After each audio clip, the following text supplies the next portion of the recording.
도착했습니다. 아테네입니다. 신화의 도시, 민주주의의 발상지, 합리적 사고력을 최고의 우선으로 삼았던 그리스입니다. 그리스 사람들은 증명되지 않는 것을 모두 의심했습니다. 그래서 그리스 사람들은 모든 걸 의심한다, 이런 옛날 얘기가 생겼을 정도로 인간이 합리적으로 추론하지 않고 맹목적으로 믿는 것에 대해서 항상 비판적이었던 곳입니다. 여기는 이렇게 가로수로 오렌지 나무 조그만한 거를 심었어요. 옛날에 한번 따먹어 봤습니다. 진짜 오렌지 맛이 날까? 그랬더니 탱자 맛이 났습니다. 정말 먹을 수 없는 과일입니다. 해외에서 온 이주자들이 다 앉아 있습니다.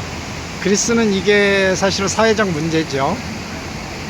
해외에서 온 불법 이민자들 때문에 사회가 아주 큰 홍역을 치루었습니다. 이 카페에서 빵을 사서 점심을 먹습니다.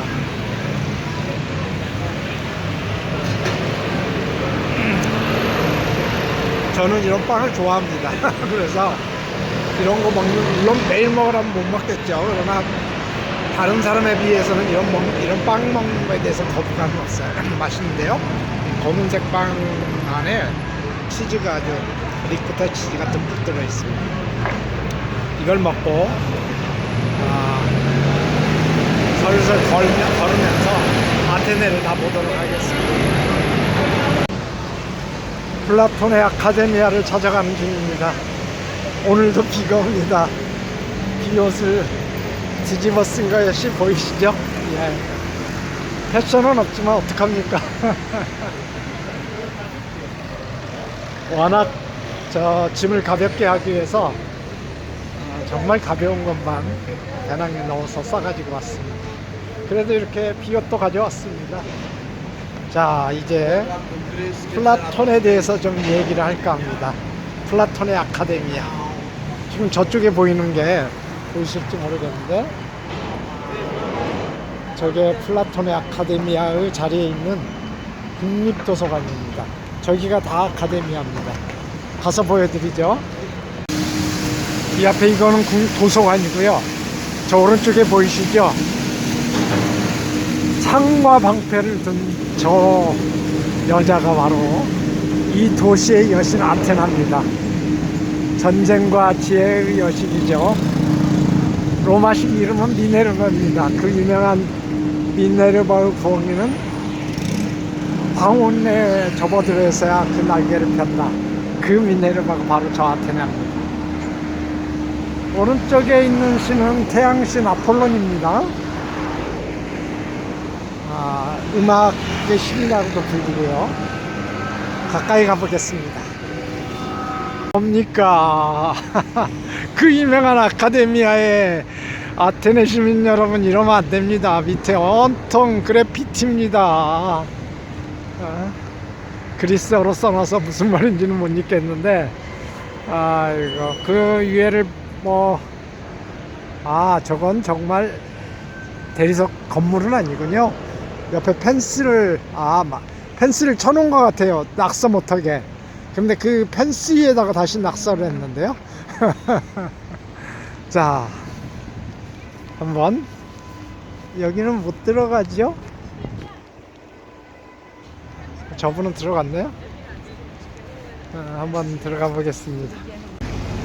현재 학교의 이름을 전부 아카데미라고 부르잖아요. 무슨 아카데미? 다 이 아카데미아라는 이 건물에서 이름이 온 겁니다. 아까 말씀드린 것처럼 왼쪽에 보이는 여성상이 바로 아테나입니다. 그리고 오른쪽에 보이는 분이 아폴론입니다. 음악과 태양의 신이죠. 바뀌어야 될 것 같은데, 이 아테나는 전쟁의 신이에요. 창과 방패를 들었죠.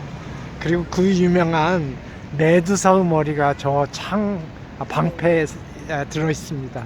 여러분 저 방패를 쳐다보면 순식간에 눈이 멉니다. 아마 우리 아테네 시민을 보호하기 위해서 저 방패를 하늘을 향해서 저렇게 들고 있는 것 같아요.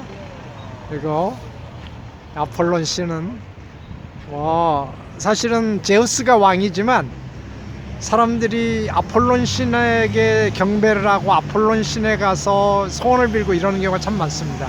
아폴론 신의 신전이 더 많은 것 같아요.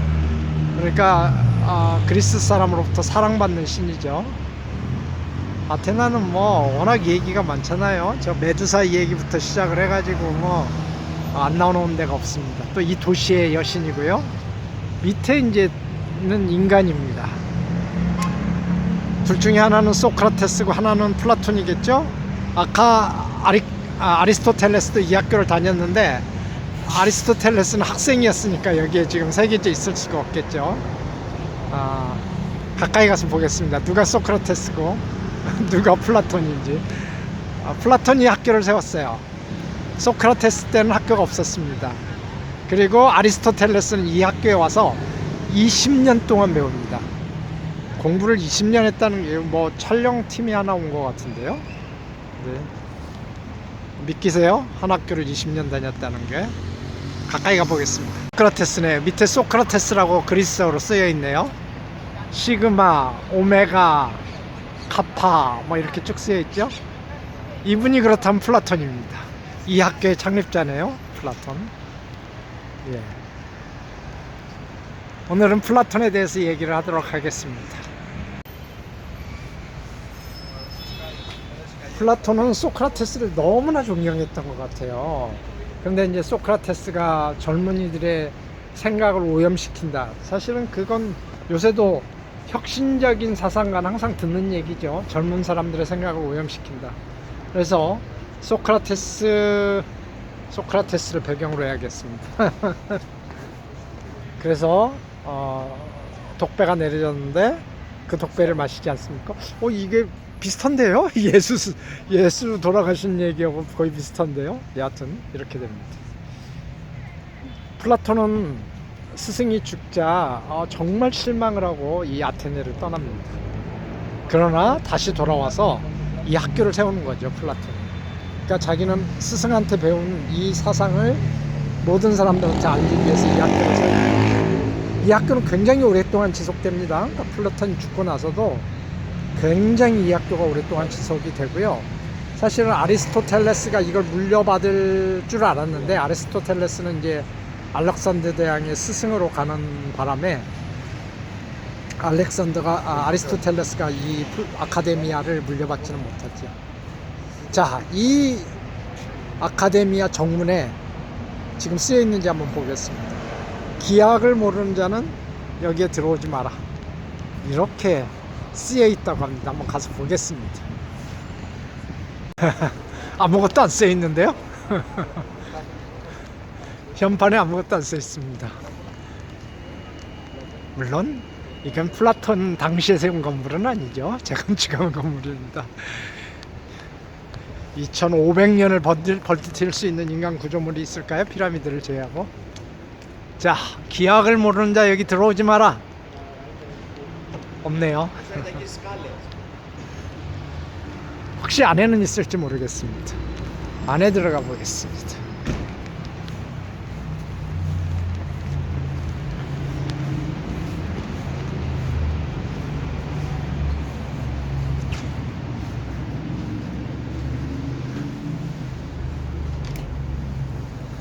Can I come in? Can I come in? No, no. No? Closed. 닫혔답니다. 못 들어갔습니다. 못 봤습니다. 천장을 한번 자세히 보겠습니다. 안 쓰여 있습니다.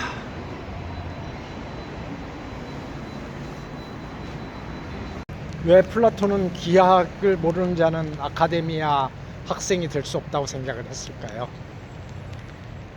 그게 지금 현재 우리가 수학을 배우는 이유가 정확히 똑같습니다. 그러니까 우리가 논리를 이해하려면 수학을 알아야 되고, 수학에 특히 기하를 삼각형 우리 중학교 때 배우잖아요. 기하학을 모르면 논리를 이해할 수 없다라고 생각을 한 겁니다. 그래서 여기에 물론 뭐 과목이 여러 과목이 있었겠죠. 10여 개 이상 넘는 과목이 있었는데 그 중에 으뜸인 과목 중에 하나가 논리학과 기하학입니다. 그러니까 논리학은 순수 논리로 하지만 기하는 이제 대상이 있잖아요. 수학적 대상을 가지고 논리학에서 배운 논리를 적용시켜 보는 겁니다.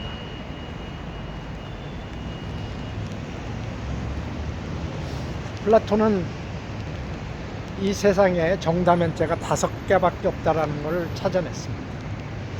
정다면체가 5개밖에 없어요. 다 아시겠지만 중학교 때 배우죠. 정사면체, 정육면체, 정팔면체, 정십이면체, 그 다음에 정이십면체 5개밖에 없습니다. 플라톤은 이거에 의미를 둡니다. 그리고 이걸 다른 사람들은 5개밖에 없다는 사실을 그냥 받아들이지만 플라톤은 이거를 증명을 합니다. 그게 논리죠. 그러니까 받아들이면 그건 믿음입니다. 그건 종교고요. 증명을 하면 그건 과학이고 그건 철학입니다. 논리로 증명하면 과학, 증거를 가지고 증명하면 논리로 증명하면 철학, 증거를 가지고 증명하면 과학입니다.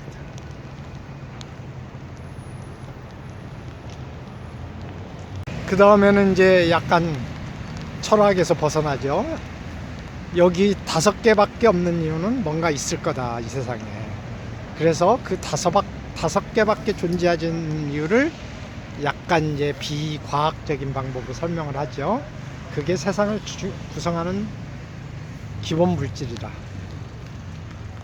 엘레멘트. 물, 공기, 흙, 불인가요? 예. 그리고 하나가 더 남잖아요.